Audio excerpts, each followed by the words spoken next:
The Hermetists believed that what is contained in the Bible, the Vedas, the Buddhist scriptures, can be better understood, they say, can be better understood in the light of what the Hermetists talk about in their philosophy. So all these independent scriptures like the Bible, the Vedas, the Buddhist scriptures and all that, when we superimpose the Hermetist philosophy, we might understand it better. That's the feeling the Hermetists have, or the belief they have. So the Hermetists, some of them are great sages of the past who got illuminated with the help of intuition. Great sages of the past who got illuminated with the help of intuition, or some through study, initiation, reached that stage of enlightened beings. So both, there are two ways in which the Hermetists believe that the enlightenment can take place. One, through the intuition, and the second, through study, initiation, reached by the individuals to that stage of enlightenment.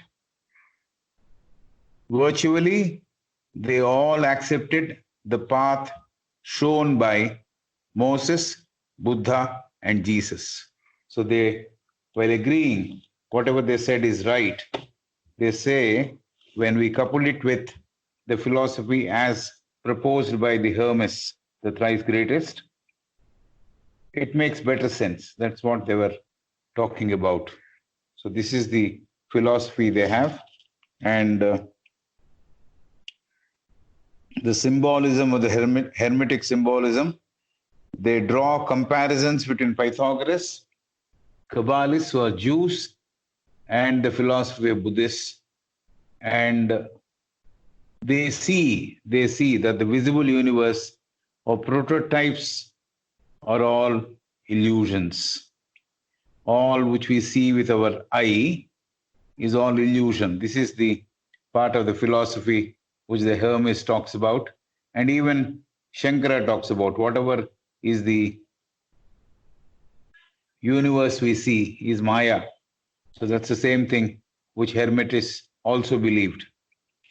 And they also said what we have just considered, that we can understand better the scriptures when we combine it with the philosophy of Hermetists. And they're not ordinary people. Hermetists are very seasoned people, people who have reached illumination by the help of intuition. Normally, we say when the intuition that opens up, that is what we call the buddhi prachodana. That's what is illumination, is what we normally understand. That's one procedure which they have talked about. And the second one they said is through study, and necessarily followed by contemplation, I guess, and then the initiation which they have received. So that also has put them in a stage of enlightened beings. So virtually, they were all people who believed that the paths shown by Moses, the person who wrote, or the person who was in charge of Christianity much before Christ, Moses, Buddha for all his treatises on the human suffering, and Jesus who talked about love. So all these philosophies, they say is right. The path shown by them is right. Then HPB is moving into slightly familiar topic to all of us, but then she's bringing it back again. Truth compared by some alchemists, truth is compared by some alchemists as dew, D-E-W, the one which falls from the sky during winter. Snow, but dew is something which falls early morning. Truth is compared by some alchemists as dew drops. They fall from the heaven, and when the person who are called alchemists, when their hearts are clean to receive that truth, so that is the time when the dewdrops make an impact on the alchemist. Truth is compared by some alchemists as dewdrops. They fall from heaven, and only when the hearts of these alchemists are clean to receive the truth. So they should be clean to receive the truth, meaning they should be prepared to receive the truth. They must also be cleaning, because all the rest of it which is not required should have gone out of their thinking or the process or their psyche. So this is what they say. Truth, they say, it dawns like that. All the aspirants, people who are aspiring for truth, all the aspirants, alchemist is basically someone who is trying to change the metal. That is the ordinary expression of alchemist.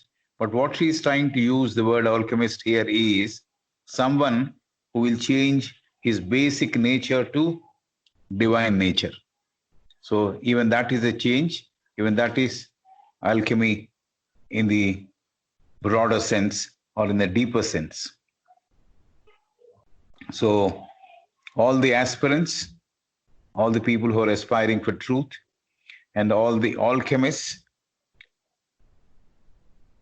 they have gathered on a mountain. This is the description which is there in the book. All the aspirants for truth and alchemists have gathered on a mountain and spread a clean linen cloth to receive for themselves the universal solvent. The universal solvent. Actually, a solvent is required. A particular mixture is required to convert the base metal into gold. So that's called a solvent. The one which works like a catalyst and tries to work on the base metal to make it into gold. That is called solvent. So these aspirants who are aspiring for truth and the alchemists who have gathered on a top of a mountain and spread a clean linen cloth to receive for themselves the universal solvent. So to get at the truth, the universal solvent is the truth. So to get at that truth, they have cleansed all of their hearts and they have reached a stage. A mountain is again a symbolical presentation that they means that they have raised their consciousness to that level where they can receive truth. So this is what she's talking about. So truth, when compared by some alchemists, truth is compared by some alchemists as dewdrops. They fall from heaven, and when their hearts are all clean to receive the truth, and all the aspirants, the aspiring for truth, and the alchemists, we have now just seen the real meaning of the alchemist, which the author is trying to say. The person who transforms himself from an ordinary person to a divine person, or a person who understands from where he comes from and what is his purpose. So that sort of a change is required. So all these people, they have gathered on a mountain and spread a clean linen cloth to receive for themselves the universal solvent. So this is what they have done. They prepared themselves, they have cleansed their hearts, they reached a mountain, and having reached the mountain, they spread a clean linen cloth so that they can collect the universal solvent. So it means what it has been described in the beginning, that the hearts are very pure, hearts have become very clean, and they are about to receive the truth because they have done all the efforts necessary to lift their consciousness to a higher level. So that's what is expected of a person who would like to receive truth or arrive at truth. That solvent, normally which transforms the base metal to gold, that solvent which normally transforms the base metal to gold, if one tries to understand the symbolism, if one tries to understand the symbolism, the persons with a clean heart received their truth based on their eligibility and the level of the consciousness which has been arisen or they have lifted. So the solvent which will transform normally the base metal into gold is what we call the solvent. But if we try to understand the symbolism in it, the persons, aspirants with a clean heart, they received truth based on their eligibility, and the person, man with baser instincts, after receiving the truth,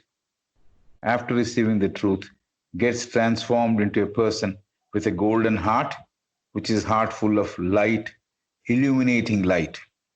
So before the baser instincts extinguish, the man is supposed to do his perseverant work, that is actually cleaning himself so that the heart becomes pure. So the heart received the truth based on the aspirant's eligibility. And the person, like the base metal got converted into gold, she's saying the same expression here. The person, man with a baser instincts means not someone who has really done all the work which is required. After receiving the truth, even before receiving the truth, he has to cleanse himself. After receiving the truth, gets transformed into a person with a golden heart, which is a heart full of light and illuminating light. That illumination is the one which is talked about, and that was what was talked about as illumination happening through intuition or sometimes through initiation. That is what the Hermetists talked about. So this illuminating light, this light which is shining in the golden heart of an individual, it happens when the transformation takes place from ordinary person to the person who has received the truth based on his perseverant work. How much of that truth was shared with public is another matter.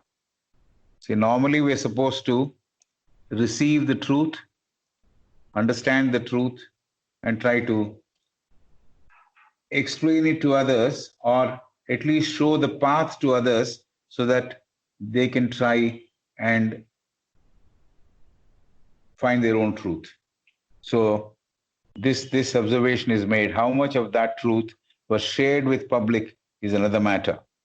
So not many shared what they got.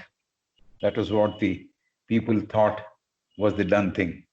But later on, people did believe that sharing the details of the path which they have tread might help others to lay their own paths and walk towards truth. So how much of that truth was shared with public is another matter. It's not just the teacher who will strive to remove the veil to see the truth. It is not just the teacher who will strive to remove the veil to see the truth. Who else, if it's not the teacher? Because we depend on the guru or the teacher to remove the veil of darkness. That's what we say. So it is not just the teacher who will strive to remove the veil to see the truth, but the listener or the person who is listening to the teacher, that is the follower, also should strive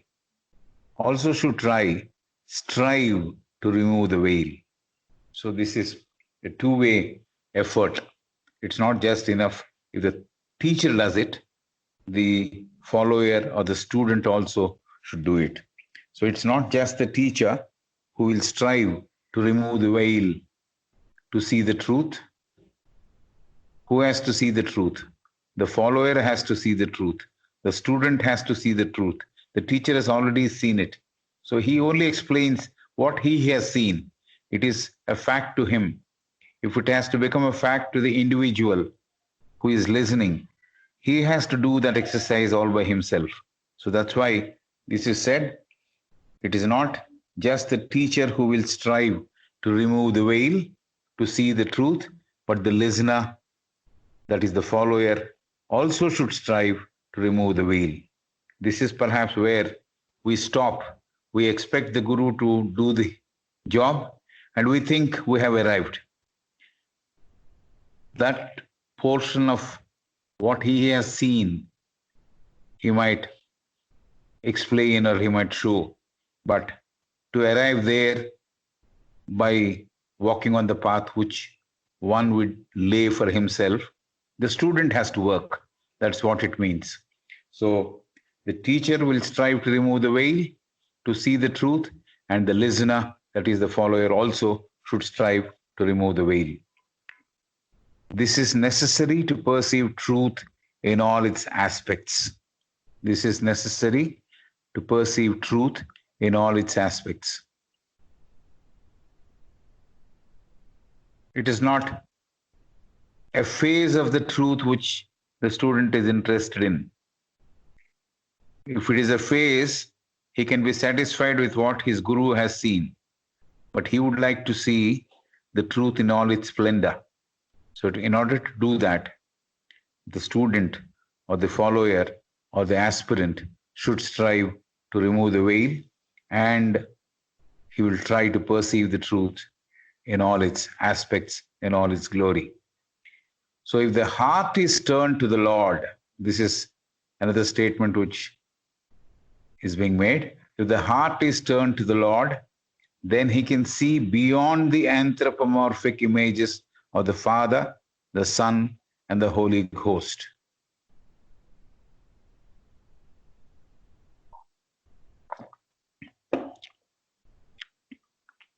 If the heart is turned to the Lord, then he can see beyond the anthropomorphic images of the Father, the Son, and the Holy Ghost. See, they talk about Trinity, even in the Moses, Hermes, everybody, they talk about the Trinity.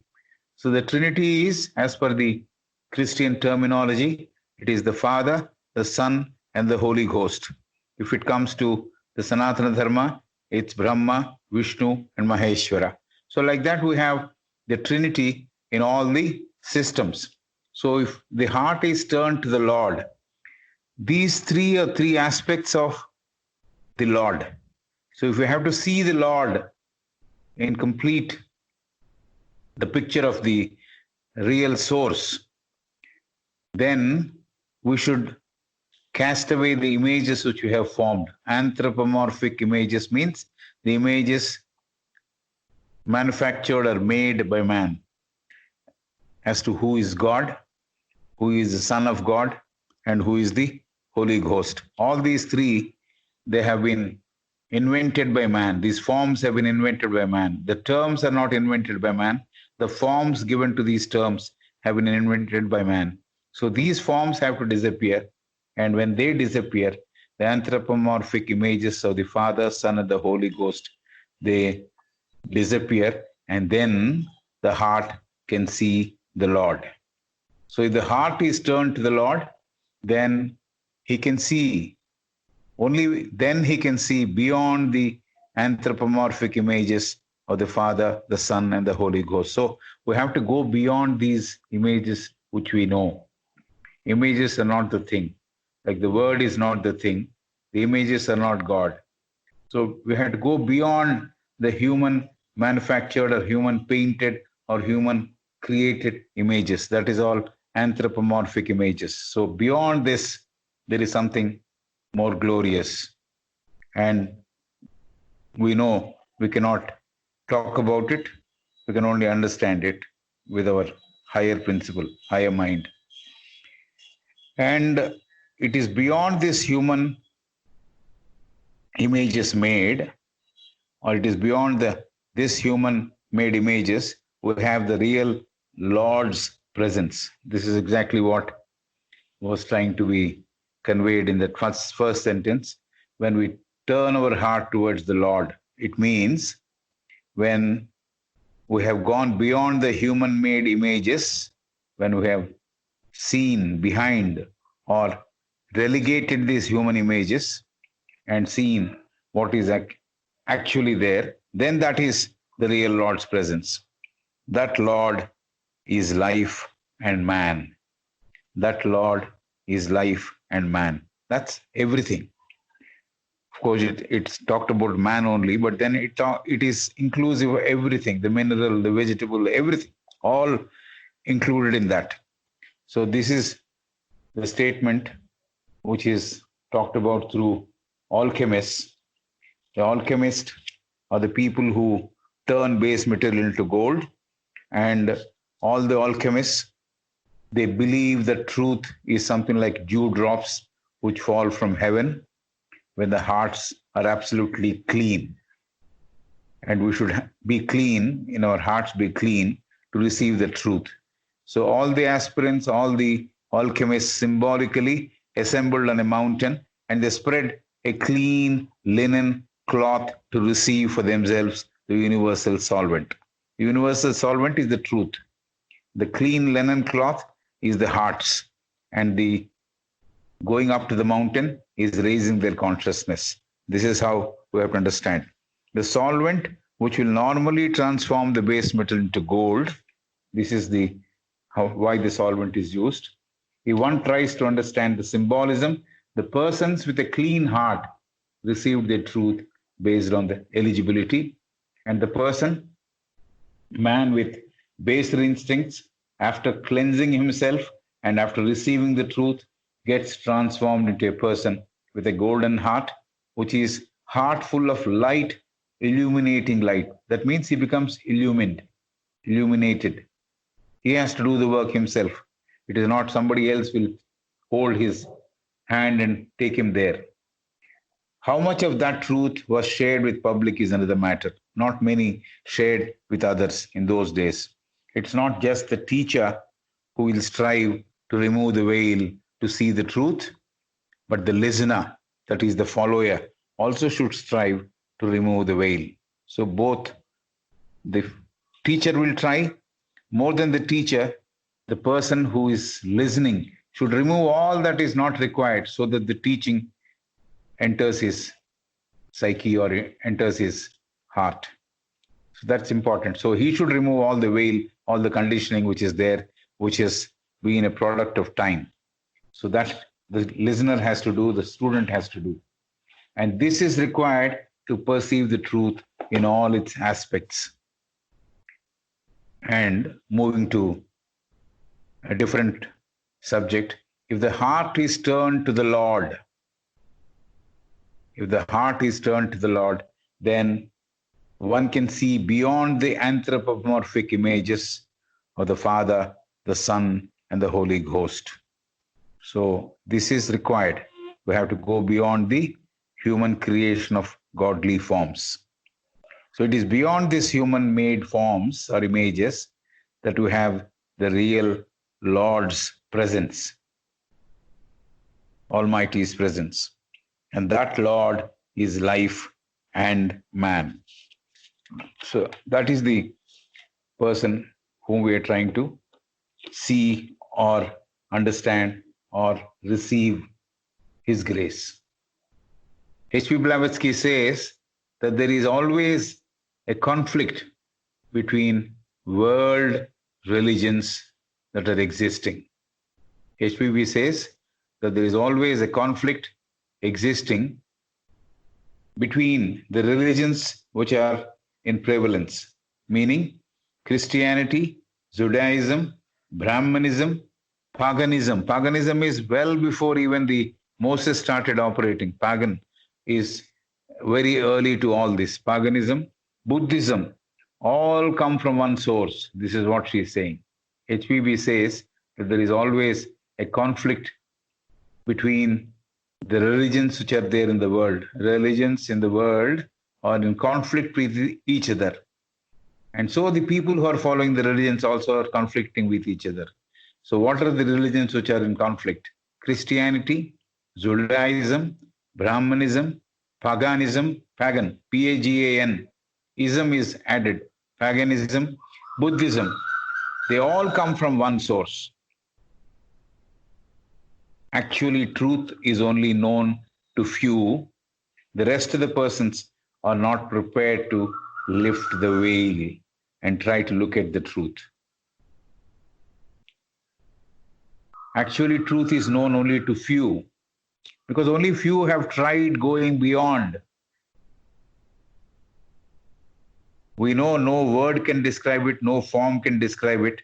So if we are satisfied with the form or with the word, we are not there.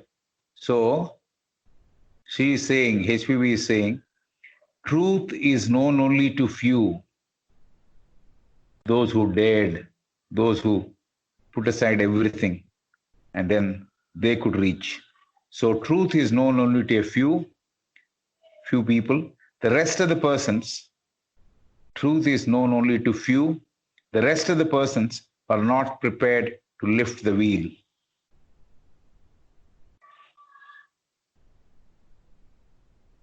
Truth is known only to few. A few would be wrong expression. That's why I'm reading it again. Truth is only known to few. The rest of the persons are not prepared to lift the veil and try to look at the truth. The person, within inverted commas, the person described by each religion, meaning the godly description, the person described by each religion is all about an idol, a fiction, and nothing else and nothing more. The person or the God, as described by each religion, is all about an idol, fiction, means mental imagination, and nothing else and nothing more.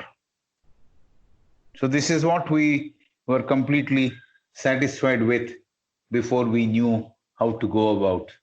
So HVB says the existing religions, they're having a lot of conflict. They're not able to resolve the conflict because each one is trying to get the better of the other religion. So we have Christianity, Judaism, Brahmanism, paganism, Buddhism. Though all have come from one source, but they are pitted against each other. One is fighting against the other. So this is something which is happening in the current world. But the fact is, all these have come from one source. That is what we call in theosophy the wisdom religion. So truth is known only to few. This truth that all these religions have come from one source is known only to few people. The rest of the persons are not prepared to lift the veil and try to look at the truth. So the rest of the people, they think the other person belongs to the other religion is not right, because this is how they want to condemn the other person. So ability to appreciate the other person who is following the other faith is not there. It would have arrived, one would have arrived at that, provided we knew the truth that all these have come from one source. So this is what she's talking about. Truth is known only to few. The rest of the persons are not prepared to lift the veil, means remove the conditioning and try to look at the truth. They're not looking at the truth. They're only looking at a shadow and calling it truth. The person, the God, as described by each religion, is all about an idol, fiction, and nothing else and nothing more. This is what it is. So they call an idol as a God, or they have a mental picture of something else, and they call that picture as God, and nothing more than this. Almost all the religious greats, like Moses, Kapila. Kapila is from Brahmanism. That's why she has picked up Kapila. She has talked a bit more about Kapila, but since the chapter is so huge, I have moved away from it. Almost all the religious greats like Moses, Kapila, Gautama, Buddha, Pythagoras gave their versions of what is that concept called God. So all these people have tried explaining. Moses, Kapila, Gautama, that is Buddha, Pythagoras, they all gave their version of what is that concept called God. But none described the supreme as a matter of that kind that cannot be expressed by words. But none described the supreme as a matter of that kind that can be expressed by words. So we cannot use words. So even these people who have talked about God, they only used words. So it is not possible to understand the concept or the nature of God through words or through any description. Describing other things, we might use words to describe. To describe other things, we might use the words to describe. But the supreme cannot be described using words. The same in a different sentence she has put it. To describe other things, we might use the words to describe, but supreme, almighty, cannot be described using words. Then now, HPB talks about a person by name Spinoza. This name is familiar to us. We have seen what he said in the previous chapters. HPB talks about Spinoza. He says God must not be so much as described. God must not be so much as described. Means we cannot describe. That's what perhaps he's hinting at. God must not be so much as described. Means whatever I have described, that is not God. That's what Spinoza is saying. Human language is not fit enough to give an idea of that being. Human language is not fit enough to give an idea of that being. First, what did he say?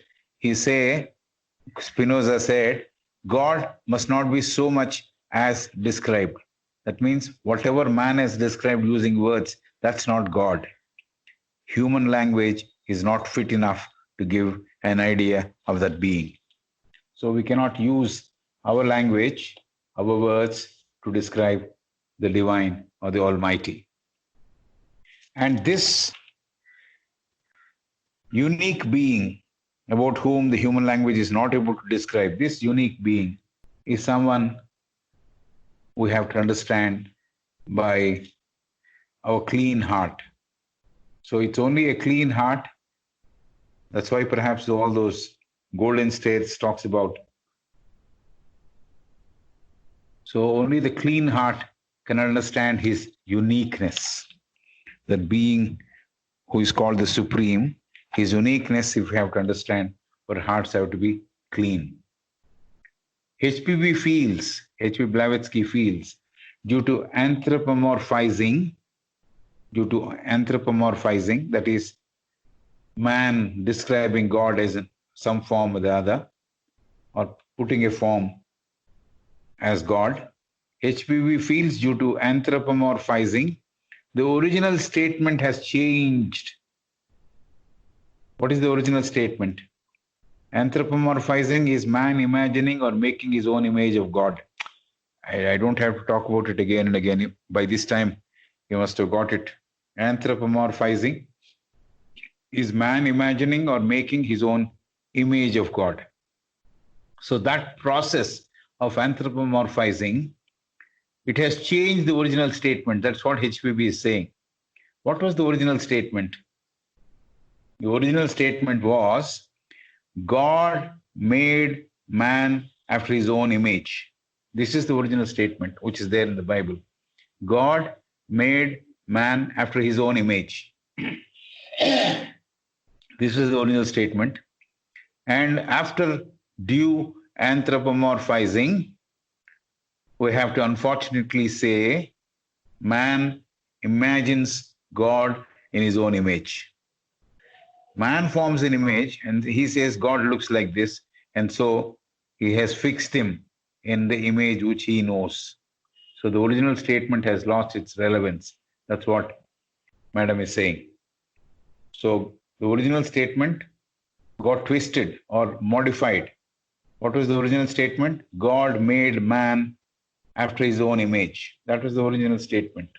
But because of man imagining or making his own image of God, we have to unfortunately say or hear, man imagines God in his own form or image.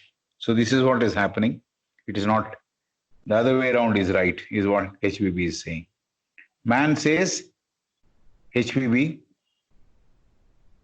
he has set up his own image or his own reflection and has started worshipping that image.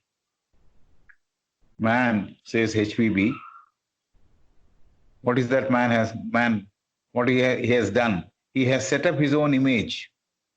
This is what HBB is saying. Man has set up his own image or his own reflection and has started worshipping that image. So HBB says that Hermetists, people who follow Hermes, are talking about a secret. She's moving to a different subject now. HBB says the Hermetists are talking about a secret. What is that secret? Is what every student is trying to find out. So, anthropomorphizing which man has done, it has not resulted in his seeing the Supreme Being. Supreme Being cannot be fitted into words of the human language. This is what we have understood. So, actually, it is said in the Bible, God made man after his own image. But that statement has been altered because we have done this imagining or making in our own image. We have made God in our own image. So now it has become, the statement has become, man imagines God in his own form or image. So this is what has changed into. So man, according to HPB, has set up his own image or his own reflection and has started worshipping that image. So this is what has happened, she says. And HPB says the Hermetists, moving away from that topic of anthropomorphosis and all that, she is saying, HPB says that Hermetists are talking about a secret. And what is the secret is what every student is trying to find out. There is a touchstone, Touchstone, There is a touchstone to decide on the quality of gold. To determine the quality of gold, we have a touchstone. This is available with the person who makes those ornaments. There is a touchstone to decide the quality of gold or to determine the quality of gold. To measure the perfection in man or to understand the degree of enlightenment, philosopher's stone was proposed as a symbol. To measure the perfection in man or to understand the degree of enlightenment, philosopher's stone was proposed as a symbol. This is just symbolically speaking, there should be a philosopher's stone is what the Hermetists believed. So Hermetists, they talk about a secret, and the secret is there is a touchstone to determine or to decide the quality of gold, which we know. But to measure the perfection in man or to understand the degree of enlightenment, a philosopher's stone was proposed as a symbol. So the alchemists were not just trying to convert base metals to gold, but transform man into an immortal being. This is what they were trying. Gold is relatively costlier metal from the base metal. So they were trying to use some chemical or some solvent to make it into a better metal, better valued metal. So to understand the quality of gold, we have the touchstone. To understand the perfection in man, to understand the degree of enlightenment he has got, the philosopher's stone was proposed as a symbol or a yardstick.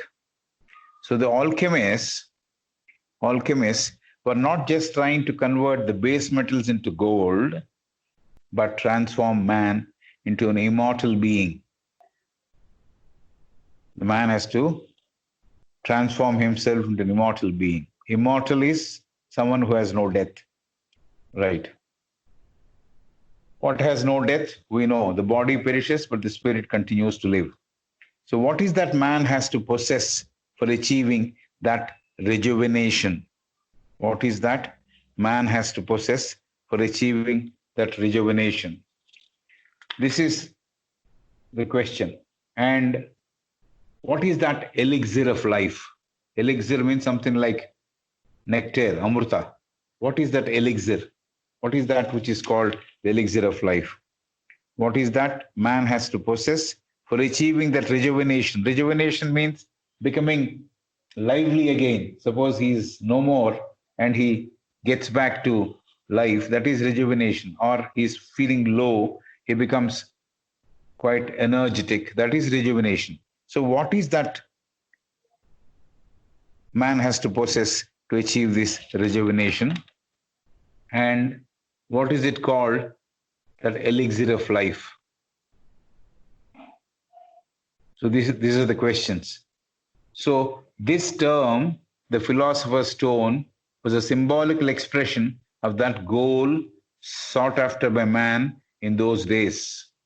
What was that goal? Convert the man who is an ordinary mortal being into an immortal supreme being. Supreme, not in the sense he becomes, yes, he has got godly qualities, all right, but he has to become an immortal being from a man, ordinary man. That was the goal. And how will he do that? How will he rejuvenate himself? What is that elixir of life?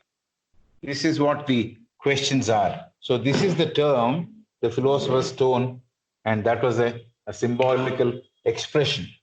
It's a symbolical expression of that goal sought after by man in those days. This has been a process even now, but even good old days, that was the same thing which kept a man's aspirations going on. So the philosopher's stone is a symbolical expression of that goal sought after by man in those days. So this phrase, the philosopher's stone, had a physical meaning and a spiritual meaning too. The philosopher's stone, it has a physical meaning, it also has a spiritual meaning. The true object of Hermetist, the follower of Hermes, the true object of Hermetist is developing the art of perfecting the man. The true object of Hermetist is developing the art of perfecting the man. When he becomes perfect, he becomes immortal. So the Hermetists were specializing in developing this art of perfecting the man.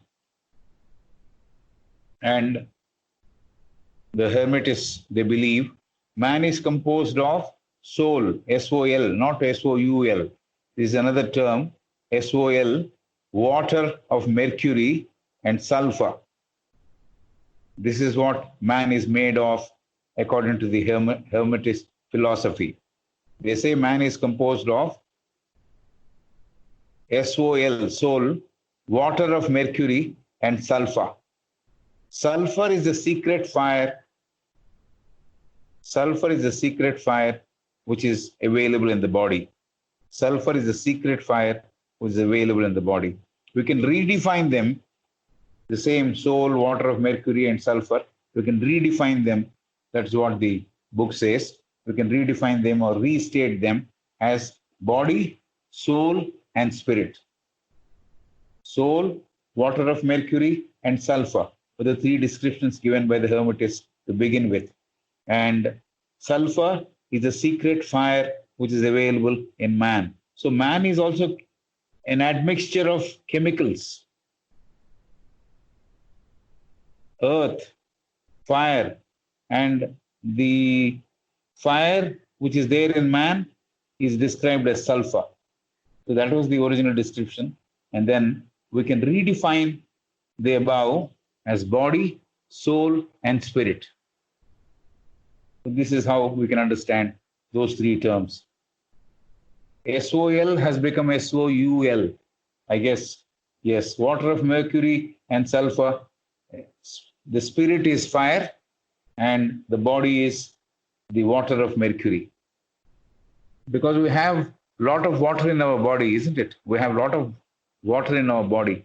So the mercury, water of mercury is the body, the sulfur is the fire, SOL is the soul. So restating them, we have the body, the soul, and the spirit. The developed man or the spiritual man is the philosopher's stone. So how do you measure him? How do you measure that he has made a progress? What sort of progress he has made? So this is the idea behind using this term philosopher's stone. So this phrase, a philosopher's stone, it had a physical meaning and also a spiritual meaning. The true object of the Hermetist is developing the art of perfecting man, perfecting the man. The man has to become perfect, lose all imperfections in him, then he becomes perfect. So the imperfections has to be recognized by man and remove them. That's the process of cleaning one's heart. So man is composed of soul, water of mercury, and sulfur. And sulfur is the secret fire. When restated, they have been told as body, soul, and spirit. So the developed man or the spiritual man is the philosopher's stone. So that is the meaning or the spiritual meaning. The developed man or the spiritual man is the philosopher's stone.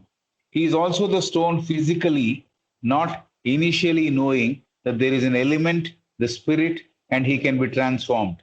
So physically, he was not quite aware in the beginning that he can be transformed. He was not knowing his capabilities. So he is also the stone physically, philosopher's stone, and here the description is limiting itself to stone. So he is also the stone physically. Man is also the stone physically, not initially knowing that there is an element, the spirit, and that he can be transformed. He was not knowing that. So when he never knew about it, he was merely a stone. Right? The spirit is eternal. The spirit is eternal. Because the spirit is existing in him, he can be transformed. He can be moved from the level of stone to a level of spirit. He can be made from man to immortal being. That is when he understands what spirit is. So he is also the stone physically, not initially knowing that there is an element of spirit in him. And that spirit is eternal. It has no death. That's why it is immortal. That spirit is immortal. That's why it's called eternal.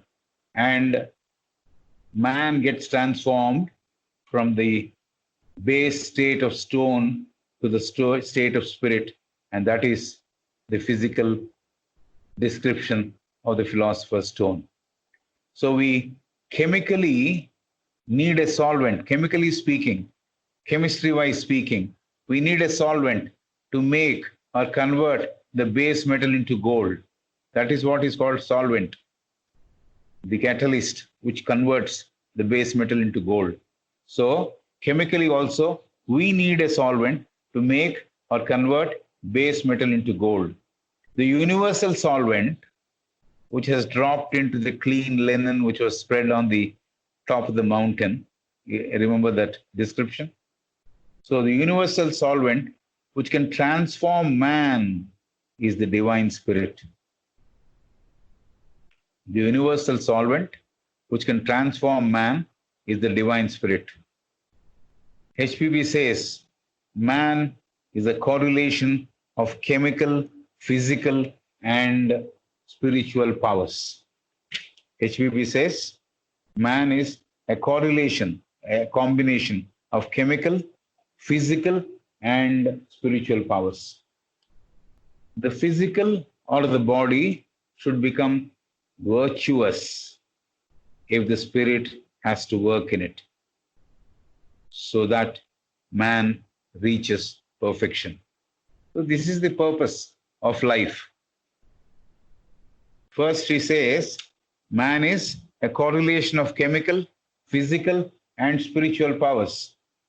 The physical or the body should become virtuous, full of virtues. There should not be anything which is not virtue, not wise, should not be there. So the physical or the body should become virtuous. If the spirit has to work in it, if the spirit is to be awakened, if the spirit has to work, if the spirit is to be given a platform to work, then the physical body should be virtuous. So that is the precondition for the spirit to operate in us. So the physical or the body should become virtuous if the spirit has to work in it, so that man reaches perfection. So to reach perfection, and that's the aim of the Hermetist philosophers, the art of finding out how to make the man perfect. That seemed to be the purpose of the Hermetist philosophy. And man reaches perfection how? When the physical or the body, if it becomes virtuous and the spirit has to work in it, so that man reaches perfection. So if the spirit has to operate, the vehicle should be pure. The car won't move if the petrol is infiltrated with something else. If it is pure petrol, it will go. If it is petrol with something else, I think a lot of carbon will form and the car will not move. So the body is very much like a car. So it has to be pure, it has to be virtuous if the spirit has to operate in it. So then man can reach perfection. This example of car I have just added, it's not there in the book. Now, she is moving on to another subject. HBB says there are a group of people called the philosophers by fire. There are a group of people who are called the philosophers by fire. That's the group's name. They say sympathy is an offspring of light. They say sympathy is an offspring of light, and antipathy has its roots in darkness. It's just a description what the philosophers by fire talk about. They say sympathy is an offspring of light. Because light is there, sympathy is there. Antipathy, the opposite of sympathy, it has its roots in darkness. Contrary varieties means varieties which contrast with each other. Varieties which contrast with each other. They proceed from one source. The good and evil emanate from the same source. This is what they believe. Both the darkness and light are two sides of the coin. Antipathy comes from darkness, sympathy comes from light. Having said that, the philosophers by fire are now saying contrary varieties proceed from one source. One variety having an opposite quality. They are proceeding from the same source. The good and evil emanate from the same source. There is no single source which produces only good. There is no single source only which produces evil. They say the good and the evil emanate from the same source. So both are included in one, and that is the philosophy which has been prescribed or talked about by the philosophers by fire. Philosophers by fire. The Creator, the Almighty, who is not the ultimate, we may say. So when we are calling Creator, we are not talking about the Lord. Sometime back we talked about Lord, the Supreme Being. We're not talking about that person. The Creator means we're not talking about the ultimate, but we may say Brahma. Only to understand, I've used this word Brahma. The Creator, who is not the supreme ultimate, but we may say Brahma. HPB has not said it. I am saying it for understanding. Brahma is the term which I have used so that better understanding of the term creator can be there. Immediately, creator means we say it is God. But then there are three divisions or aspects of the ultimate, which is creation, sustenance, and removal. So the creation part that is done by Brahma according to the Sanatana belief. So that is why I've used the word Brahma there. The creator, who is not the ultimate, super ultimate, supreme ultimate. We may say Brahma, the creator, is the father of matter. This Brahma, this creator, is the father of matter. And matter is bad. This is something which we need to understand. Do we say all the matter is bad? The refined matter may not be bad, but the book says like this: the creator, who is not the supreme, who is not the ultimate we're talking about, Brahma, for understanding the term creator, is the father of matter, and that matter is bad. And the spirit, which is emanating from the highest, the supreme, and it passes through the creator and all that he creates, that is matter, and pervades in the whole universe. So this is the statement made by the philosophers by fire. They said, what is the first thing they said? They say sympathy is an offspring of light. When there is light, there is sympathy. When there is antipathy, there is darkness. But this light and darkness are two sides of the coin. Contrary varieties which do not agree with each other, proceed from one source. This is something which you have to understand. The good and evil emanate from the same source. She'll give an explanation to this. The creator, who is not the supreme ultimate being, we may say for understanding Brahma,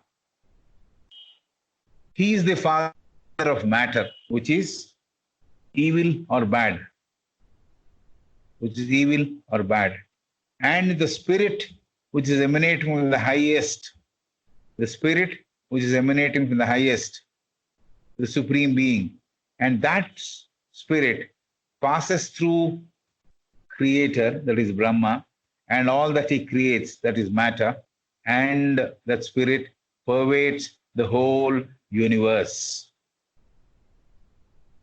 I suppose you have taken note of this. This is what the philosophers by fire talk about. Philosophers by fire.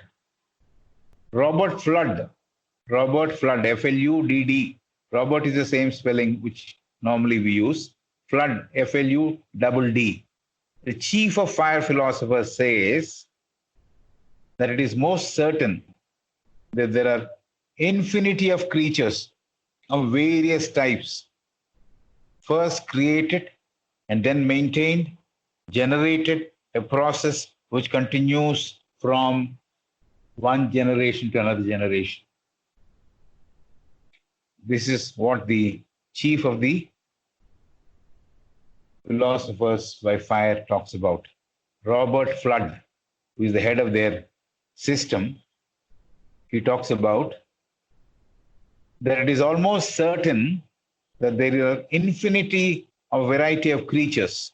Infinite means countless number of creatures of various types, first created and then maintained,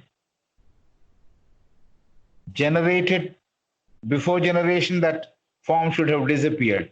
So disappearance generated a process which continues from generation to generation to another generation. So this is what is happening, he says. So it is almost certain, it is most certain, not almost, it is most certain that there are infinite varieties of creatures created, so they're called creatures, of various types, first created and then maintained and then made to disappear and again generated, a process which continues from one generation to another generation. So this is what is happening. This is what the philosophers by fire and their chief Robert Flood is talking about. Right. Father, Son, and the Holy Ghost are the three names of the Trinity in the Christian tradition. Father, Son, and the Holy Ghost are the three names of Trinity in the Christian tradition. Moses, according to the Mosaic. What is Mosaic? The early portion to the Bible, the Old Testament. Before the Bible starts, there are certain explanation or something given, which is called the Mosaic portion of the Bible. So Moses, according to the Mosaic, the early portion of the Bible, before the Old Testament starts, states that he received the word Jehovah. He received the word Jehovah. The Jehovah name has been heard for the first time by Moses, is what Moses describes in the Mosaic part of the Bible. The Old Testament, before that, is Mosaic part of the Bible. Therein, Moses says, he received the word Jehovah from the Creator, that is the Holy Ghost. From where did he listen this, or where did he get this word from? From the Holy Ghost, that is Brahma, the Creator. That name, Jehovah, is so pure and simple. Why pure? It is so pure that no human voice can articulate it, cannot sound it, cannot say it exactly what the pronunciation should be. We are saying Jehovah, we do not know how exactly it is pronounced. This is what the book is saying. He got this word, Moses got this word from the Holy Ghost. That name is so pure and simple too. And it is so pure that no human voice can articulate it. No human voice can articulate it. Pronounce it.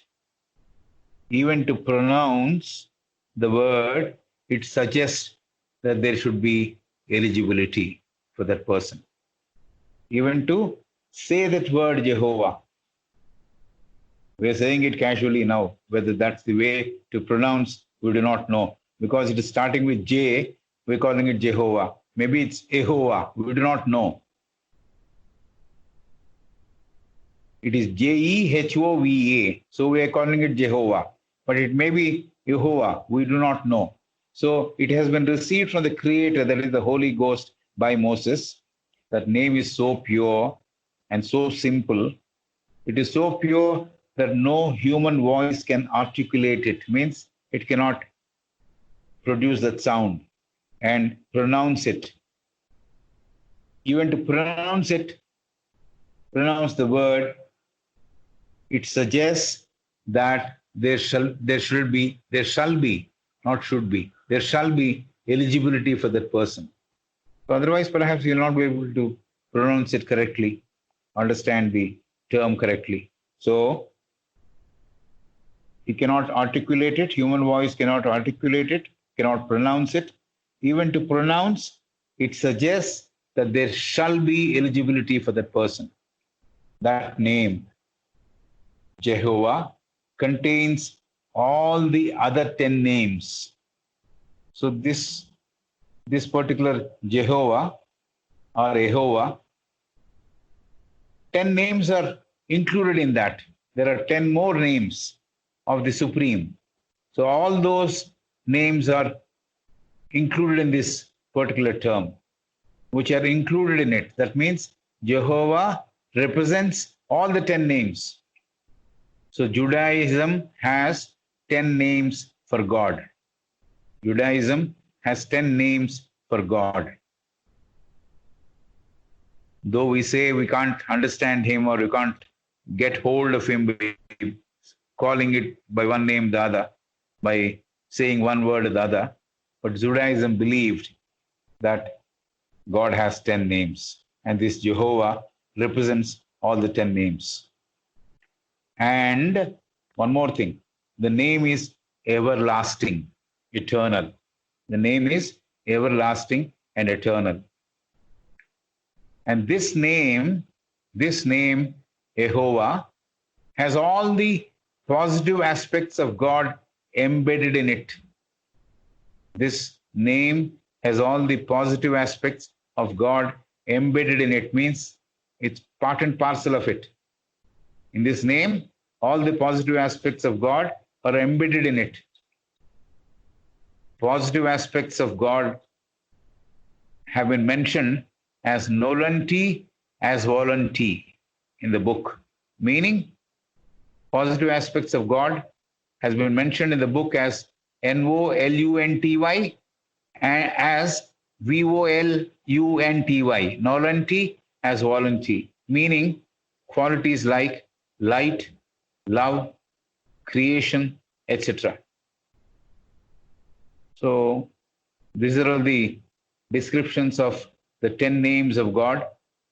Whether we remember them or we can, for whatever academic purpose, we'll have it. The first name is Yahweh. It is written YHWH, but is pronounced as Yahweh. Yahweh. That's one name. El is another name. Eloah is another name. Elohim is another name. Shaddai is another name. Ehe is another name. Zivat is another name. Zivat has got T before it, and T is silent, I'm told. It is Zivat. And again, Jehovah Adonai, Jehovah Jireh, and Jehovah Rofi, and Jehovah Nisi. All these words are Hebrew. All these words are Hebrew. In one of the Masonic lodges, we have all these names. So these are all the names of Judaism. Jehovah has all these names embedded, or all the qualities embedded in that word. And the 10 names are part and parcel of that one word, Jehovah or Yehovah. And positive aspects of God are mentioned in the book as nolenti and as volunty, meaning qualities like light, love, compassion, etc., creation, etc. And then we have been given more than 10 names or 11 names. Yahweh, YHWH, El, just EL, Eloah, ELOAH, Elohim, ELOHIM, Shaddai, SHADDAI. These are all in the book. Anyone can refer to the book and perhaps get them, because they're all in the book of the principles of Judaism. Shaddai, Ehe, EHYEH, meaning I am. Shaddai means Almighty. El means God, right? Zivat. Then we have again Jehovah Adonai, Jehovah Jireh, Jehovah Rofi, Jehovah Nisi. All are Hebrew. So this is what we can contemplate on. So many names. Yes, as far as the Sanatana Dharma goes, we have more than 1,000 names, isn't it, to describe the Almighty. When we describe the female component, female Shakti, we have 1,000 names or more than 1,000 names. And also when we are talking about the male, we have more than 1,000 names. We have Vishnu Sahasranama, we have Shiva Sahasranama, we have Lalita Sahasranama, so many. So here they have talked about all 10 names being part of that one particular word, Jehovah, which was received by Moses from the Creator, that is Holy Ghost. And that name is very pure and also simple at the same time, but is so pure that no human voice can articulate it or pronounce it. Even to pronounce that word, Jehovah or Jehovah, it suggests that there shall be eligibility for that person. And that name is Jehovah. So shall we stop here, because it's... It's wonderful sir. అసలు మీరు లాస్ట్కి ఇప్పుడు చెప్పిన statement Jehovah అని చెప్పడానికి కూడా they ask for eligibility sir. My God. అంటే మనం క్యాజువల్ గా చెప్పేస్తున్నాం, మనం క్యాజువల్ గా అంటున్నాం. యాక్చువల్ గా దానికి మనకు కూడా ఎలిజిబిలిటీ ఉంది, but we don't seem to be understanding that. We think we can say it the way we like. But ఆ మాట మాట్లాడడానికే, ఆ మాట తలుచుకోవడానికే కూడా ఎలిజిబిలిటీ ఉండాలేమో. ఎందుకంటే ఎప్పుడైతే బాడీలో వర్చ్యూస్ లేవో, body is not clean, the heart is not clean, then you are not eligible to say those words. అది the ultimate. That is Jehovah. These are three aspects of him, and 3 aspects of creation, sustenance, and removal from the scene. These three aspects, they do it. But we are ending up there only. We either worship Shiva or we worship Vishnu. Not many think in terms of worshipping. There's only one temple, I'm told, in somewhere in Rajasthan for Brahma. So nobody worships him. Though he is. That's a curse which he got according to the Puranas. We do not know that. I do not know the details. I'm just saying what I heard. ఈ మూడిటి మీద ఒక శక్తి ఉంది. అలాగే ఇప్పుడు రాముడు, రామ అనే శబ్దానికి రా అంటే అమృతము, మా అంటే అగ్ని అంటారు కదా. ఆ రామ అనే శబ్దానికి నాట్ దశరథ రామ, మూల రాముడు ఒకడు ఉన్నాడు. అంటే beyond all this there is another. That is the Moola Rama. That is the person to whom you have to pay your obeisances అని. అంటే ఇదే తెలియనప్పుడు అక్కడెక్కడికి ఇలా వెళ్తాం అనుకోవచ్చు. బట్ ఇక్కడ తెలవడానికి మీకు ఓహో రూపాయలు వేసి పెట్టారు కదా, ఇలా ఉంటాడు, ఈ చేతిలో పట్టుకుంటాడు, ఇవన్నీ చెప్పారు కదా. So this is all in a way Ravi Varma's conditioning to us. Ravi Varma is the person who started drawing all this. Poet from Kerala, the painter from Kerala. కొంతమంది దాన్ని శక్తి అనొచ్చు, కొంతమంది ఇంకోటి అనొచ్చు, ఇంకో కింద ఉండేది శివ అయితే పైన మహేశ్వరుడు అంటారు కొంతమంది, మహేశ్వర అదో శక్తి అని. కాబట్టి ఎనీథింగ్ వీ కెన్ నేమ్ లో ఏముంది, actually word doesn't convey anything. అందుకనే మీరు నమ్మకము చమకము చేసేప్పుడు శరీరాన్ని at least for that day you are cleaning yourself. తెలుసు కదా, that is what it is done by the uttering of certain process, certain mantras. They clean the body, they clean the antaranga, and then they go towards namakam and chamakam. Mahanyasa purvaka. మహన్యాసంలో ఇవన్నీ ఉన్నాయి. ఇవన్నీ వదిలేయాలి, చేయాలి, clean చేయాలి, అవన్నీ ఉన్నాయి దాంట్లో. దాని తర్వాత నమ్మకం చమకం. సో అది ఆ ఎలిజిబిలిటీ సంపాదించుకోవడానికి అది చేయడం. సో ఆ ఎలిజిబిలిటీ అనేది కాన్స్టెంట్ గా మనం ట్రై చేసి ఈ మంత్ర సహాయం లేకుండా కూడా అరైవ్ అయ్యే అవకాశం ఉంది. Provided working on that. Working on that.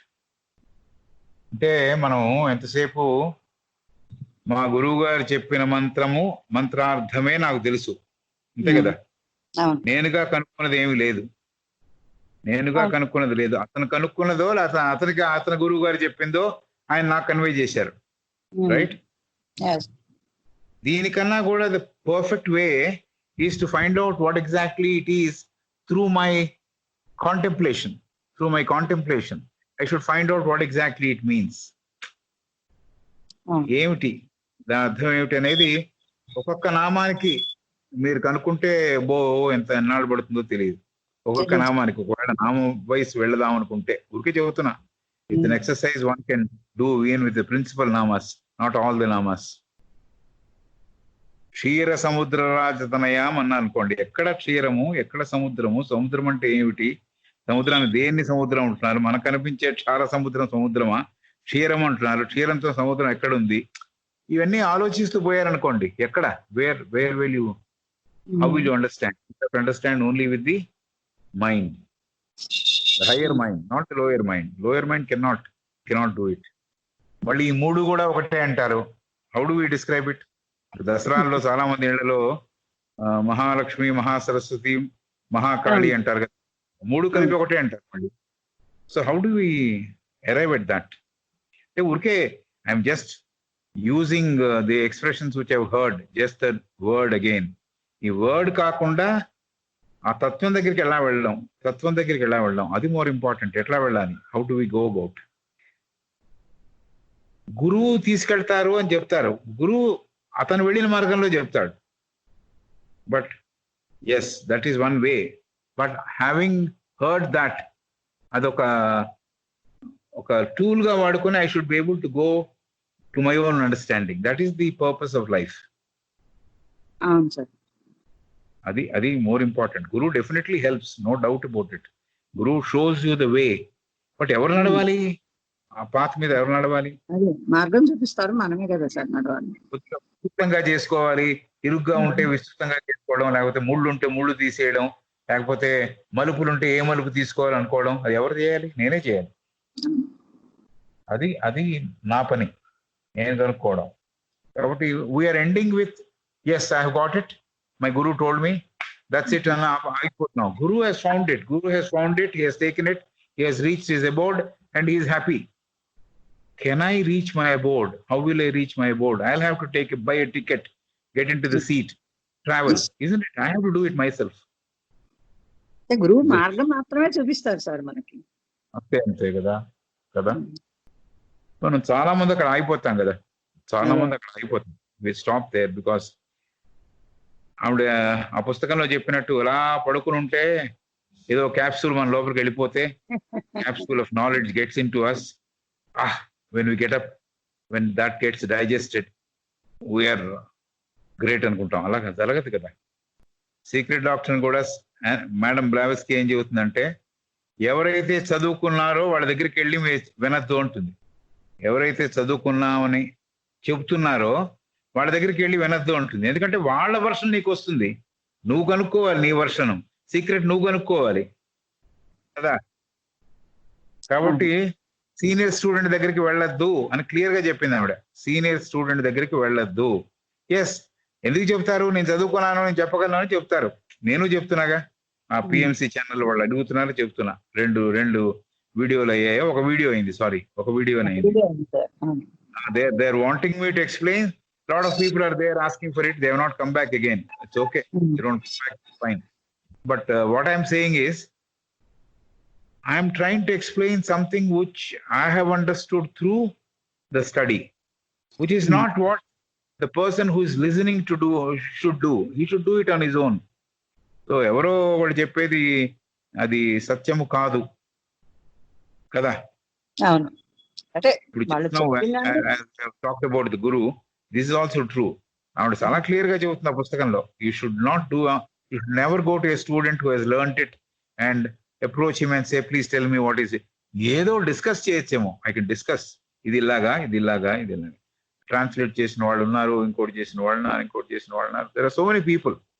But అవన్నీ కూడా వర్డ్సే, అండ్ వర్డ్స్ ద్వారా మీరు కనుక్కోలేదు. అందుకని దానికి నిన్న మనం చదువుకున్న దాంట్లో దట్ అని చెప్పింది ఆవిడ. దట్ ఏమిటి? దట్టు ఇంకేం అనలేక దట్ అంది ఆవిడ, ఇంకో మాట చెప్పలేక దట్ అంది. ఆ దట్టుకి ఏంటి? అది అనాలి, దాన్ని అనాలి, ఏదో చెప్పాలి. బట్ దానికి వర్డ్ లేదు. This no word. I can only understand by experience. అనుభవం ద్వారా సంపాదించగలిగిందే ఉంది. కాబట్టి దట్ అంటే ఏమిటి? ఆ దట్ని తెలుగులో పెట్టగలమా? ఊరికే పెట్టగలం దట్ అంటే అది అని. కరెక్ట్ కాదు. That's not the right thing. So ఇవి పట్టుకోవాలి. ఇప్పుడు with due respects the gentlemen NDP Durga Prasad garu, he was misleading the people on the discussion part లో మిస్లీడ్ చేస్తున్నాడు. ఒక రోజు నేను విన్నప్పుడు, తర్వాత మళ్ళీ నేను మానేసా, ఇంకా నిన్న వెళ్ళలే క్లాస్ లోకి. ఎందుకంటే కరెక్ట్ చేస్తే ఆయనకు నచ్చకపోవచ్చు. ఇండివిజువల్ ప్రోగ్రెస్, జాతి ప్రోగ్రెస్ ఇంటర్ కనెక్టెడ్ అని చెప్పాడు. కాదు, ఇంటర్ కనెక్టెడ్ కాదు. It is not inter connected. Definitely parallel. అవి ప్యారలల్ కాకుండా నేను రెండు కలిపేస్తానంటే కుదరదు. అలాగే పితృస్ అని చెప్పింది, పిత్రీస్ అని చెప్పింది. పిత్రీస్ are not our ancestors, not my grandfather, not my great grandfather. They cease to be my grandfather after they have left this body. You know this? Everybody knows it, I know. But we still living here, we talk of my grandfather, my great grandfather as ancestors. We perform their ceremonies annually and all that. That is there. But they do not exactly have that sort of physical or any umbilical cord like contact with us. No. And that is not the Pitris Blavatsky talked about. Blavatsky did not talk about ancestors, our ancestors. Human pitris గురించి ఆయన మాట్లాడలేదు. There is divine ancestors. వాళ్ళని పిత్రి అంది ఆవిడ. అది కాకుండా నువ్వు నా ancestors ఏడాదికి ఒకసారి గుర్తుపెట్టుకుంటాం, they have their own progress, they are doing their duty అంటే తప్పు కదా. డివైన్ ancestors అంటే ప్రజాపతి, ఈ ధ్యాన్ చౌహాన్స్, వీళ్ళందరూ ఇట్లాంటి వాళ్ళు హ్యూమన్ కింగ్డమ్ పనికొచ్చేవాళ్ళు, నాట్ ఇండివిజువల్ ఫ్యామిలీలో నాకు పనికొచ్చేవాళ్ళు కాదు. మై యాన్సెస్టర్స్ ఆవిడ చెప్పింది. Dhyani Chauhans are there. ధ్యాని చౌహాన్ అంటే ఎక్స్పర్ట్ అని. Chauhan is an expert. Dhyani is meditator, the man who has reached a stage. He was a man before and after taking so many births, he's become Dhyani Chauhan. There are Dhyani Chauhans for each of these kingdoms. Maybe 3-4 people also taking care of each kingdom. Elementals kuda Dhyani Chauhans unnaru. If we'd had time, we would have touched that natural elements also today, but we didn't have time. Maybe next class we'll talk about that. Natural elements gurinchi, what Kabbalists say, what Hermetists say, what Greeks say, avanni unnai ee pustakamlo. Already I've taken notes, but then I couldn't reach there because of the paucity of time. So ivanni unnai. So there is somebody who is assigned the duty of developing the fetus into a human form. So that is the divine ancestor. It is not my grandfather who is acting there, right? Yes. So Now we got nizanga kuda it is not possible. I remember my grandfather. My grandfather may not remember me. May not. I'm just saying its possibility is there, because if he has become universal, he may not specifically, oh yeah, you are my grandson in my past life and cheppakavochu. So our ancestors is not important. The divine ancestor is more important. What Mamata said is right. There is a Jhan Chauhan or Jhan Chauhanic group working for each of these elemental kingdoms, mineral kingdom, and the vegetable, animal, and then man. Men at various levels. Again, there are people who are assigned responsibility to see that they grow. So this is how we have to think in terms. We call them Prajapati in our language. Here, the Tibetan people, they call it Jhan Chauhans. I'm not quite sure on this, but Jhan Chauhans is the word with which I am familiar. Prajapati, Daksha Prajapati, and so many Prajapatis are there. So they are all people who decide, taking the instructions from the Brahma Manasa Putras, and see how the evolution should take place. And ekkado Mamata chadivinattu nenu kuda chadivanu, but my memory is not all that good these days. Kabatti jalada battalama, నేను చెప్పినా ఎవరు చెప్పినా కూడా జల్లెడ బట్టి correct అయిందా correct కాదా అనే జల్లెడ బట్టి తీసుకోవాలి. గబుక్కున lap it up is not right. Lapping up అంటే ఊరికే మింగేయడం, మింగేయడం కరెక్ట్ కాదు. చాలా జాగ్రత్తగా ఉండాలి. ఎందుకంటే విల్ గో ఆన్ ది, ఇప్పుడు ఒక జంగిల్లో పడ్డాము, ఒక అడవిలో మేము ఒకసారి we got lost in Munnar forest. And Munnar కాదు, వేరే మైసూర్ దగ్గర ఏదో forest. We got lost completely. We didn't know where to go. It was late in the evening. ఎలా వెళ్ళాలో తెలియదు. సరే, one person who was close to us, ఈ ఒక క్యాంప్ ఫైర్ లాగా పెట్టాడు, దాని చుట్టూ కూర్చున్నాం అంతే. The whole night we spent like that. We didn't know where to go unless the light comes. We do not know. That's how light లేకుండా darkness లో పడిపోవడానికి చాలా క్విక్ సమయం పడుతుంది. టక్కున పడిపోవచ్చు రాంగ్ పాత్ లో. Coming out of it will take lot of time. So and come out again. జంగిల్లో పడిపోయిన తర్వాత బయటికి రావాల్సింది మనమే. పడేసిన వాళ్ళు మన లాగరు. పడిపోయాం కదా అని ఎవరో మన మీద వచ్చి జాలి చూపించి ఇటు వెళ్ళు అని చెప్పరు. This is something which keeps happening.